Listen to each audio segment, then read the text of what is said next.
Então, o teste F espectral ou teste F local, ele, ele é obtido pela seguinte fórmula aqui. Bom, antes de entrar, né, nos detalhes dessa fórmula, bom lembrar que esse teste aqui, ele é baseado no teste F, né, que é o teste de Fischer, no qual ele compara a relação entre duas unidades de área.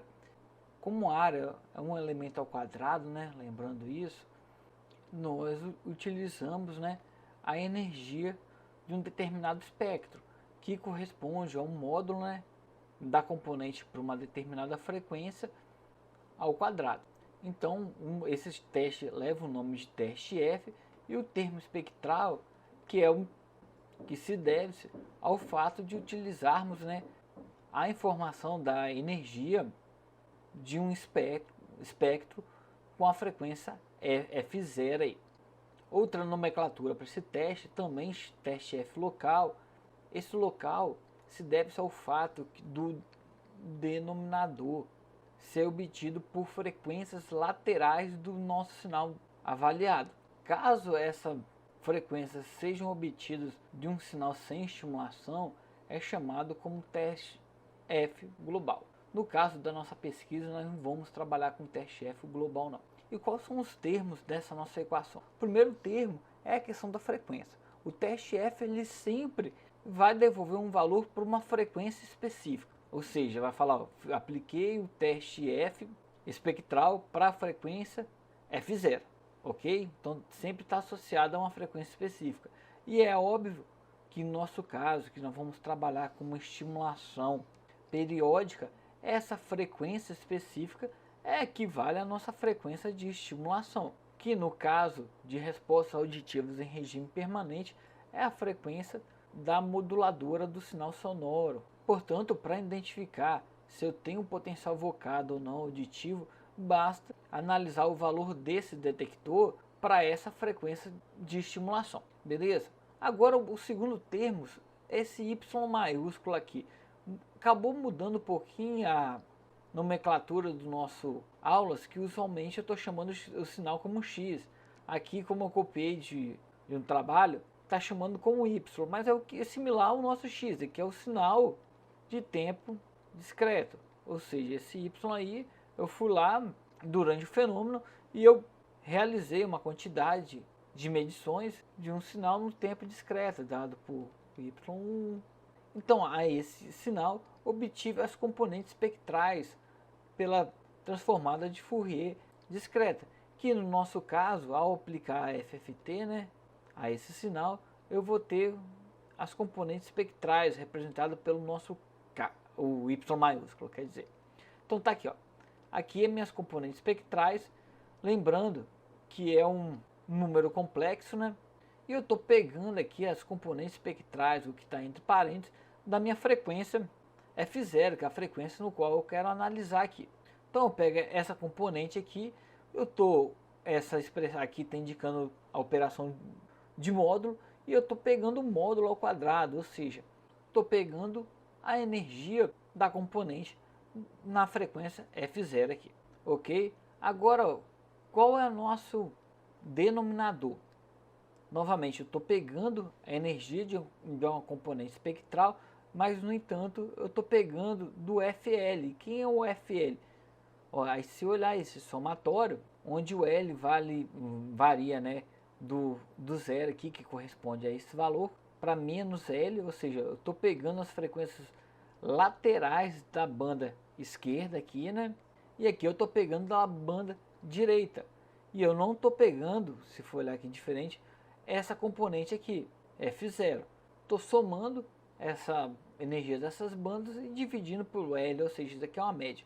Então essa parte aqui indica que eu estou fazendo a média das bandas laterais, ok? Talvez de primeira essa fórmula não faz tanto sentido, né? Então vou mostrar um exemplo de como aplicar ela. Está aqui nossa equação, lembrando que o nosso Y maiúsculo é o resultado da FFT sobre o nosso Y aqui. Então eu vou plotar aqui o resultado da FFT para esse Y aqui. Lembrando que o resultado é um valor discreto, então tá aqui, ó, nosso eixo, tem o nosso eixo de frequência, onde eu vou considerar aqui, ó, os bins nossos aí. Tem um bin 1, que seria o valor do índice 1, do índice 2, índice 3. Deixa eu escrever esses índices. Lembrando que cada um índice desse está associado a uma frequência. Então vamos supor que a nossa resolução espectral, né, a frequência de amostragem dividida por n, seja igual a 1 Hz, para ficar mais fácil o nosso exemplo.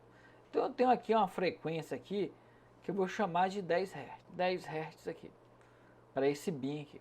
E é claro que as frequências laterais, esse ponto nosso aqui vai corresponder à frequência de 11 Hz, esse outro ponto aqui de 12 Hz, aqui de 9 Hz e aqui o nosso de 8 Hz.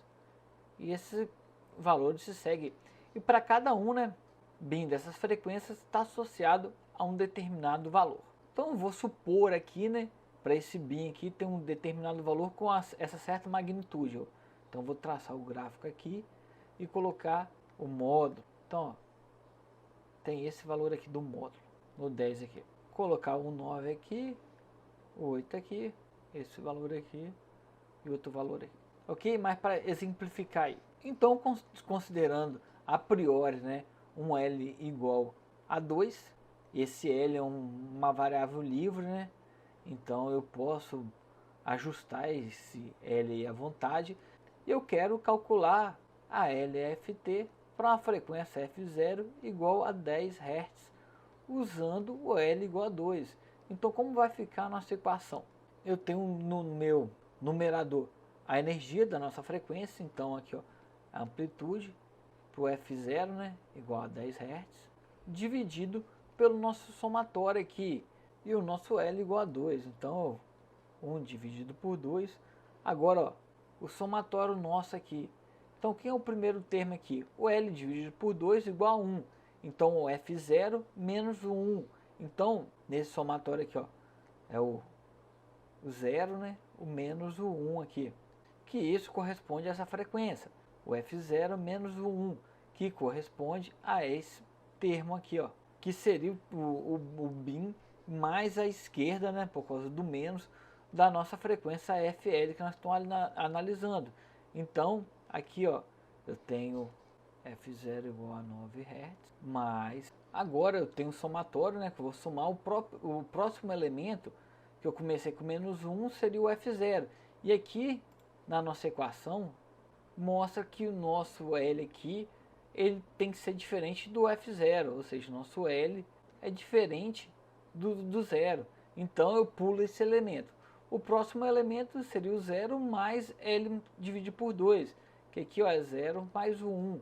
Então agora eu tenho F0 mais o nosso 11 Hz, que é a frequência à direita. Então, resumindo, esse teste F, né, local corresponde à energia do nosso F0, mais, quer dizer, dividido pela média das bandas laterais, que nesse caso aqui, como o nosso L é igual a 2, né, então nossa banda lateral pela metade vai ser um bin para a direita e um bin para a esquerda. Agora, se nosso L, por exemplo, fosse igual a 4, então eu teria 2 bin para a direita, 2 bin para a esquerda.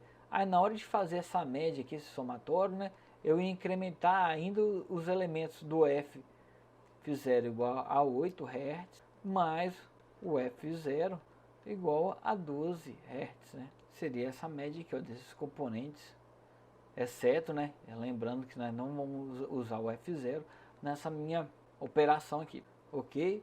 Agora você me pergunte, como que eu posso usar, né? Como que isso me ajuda na detecção? Então vamos supor primeiro, caso a hipótese alternativa seja verdadeira, ou seja, eu tenho um sinal senoidal com uma frequência, vou chamar como F0, mais um ruído. Nesse caso, quando eu olho o espectro do meu sinal, né, a energia minha vai estar concentrada em F0, ou seja, espera-se que para essa frequência aí a componente tenha uma amplitude maior.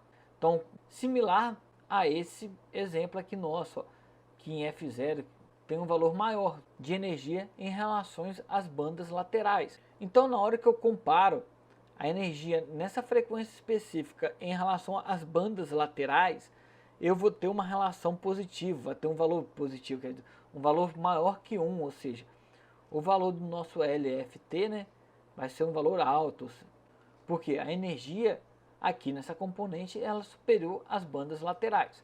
Agora, na hipótese alternativa, onde só tem um ruído no meu sinal, eu não vou ter mais o ganho de energia devido a esse sinal senoidal na frequência F0. Então, vou até mudar de cor aqui, ó, pintar de verdinho. Essas energias aqui vão continuar a mesma aqui no caso do exemplo, mas essa frequência F0 aqui não vai ter esse ganho de energia. Poderia estar um valor, vai ter um valor similares a esses, né? Por exemplo, aqui ou aqui, entendeu? Ou um pouquinho mais para baixo, mas ia ficar nessa faixa em relação a esse. Logo, ao comparar a energia em F0 com as bandas laterais, vão ver que vai ser um valor bem similar, porque eles vão ter uma energia bem próxima. Então esse valor, né, vai tender um valor próximo ou menor do que 1. Então nós falamos que o teste F, na verdade, ele compara a energia na frequência F em relação às bandas laterais e verifica se essa energia, né, é similar às bandas laterais. Se essa energia for similar às bandas laterais, nós assumimos a hipótese nula, né, que eu só tenho ruído. Se a energia for superior à energia das bandas laterais, nós assumimos que a hipótese alternativa é aceitável, porque nós rejeitamos a hipótese nula, né? Portanto, ao rejeitar a hipótese nula, nós acabamos assumindo que existe a presença de um sinal. Em termos gerais, eu tentei passar a ideia dessa equação, né? Se você não entendeu legal, sugiro a revisar isso aí, que é importante ter esse entendimento dessa equação. Na próxima aula nós vamos implementar essa equação aqui, né, no nosso ambiente de programação, que é o MATLAB. Beleza?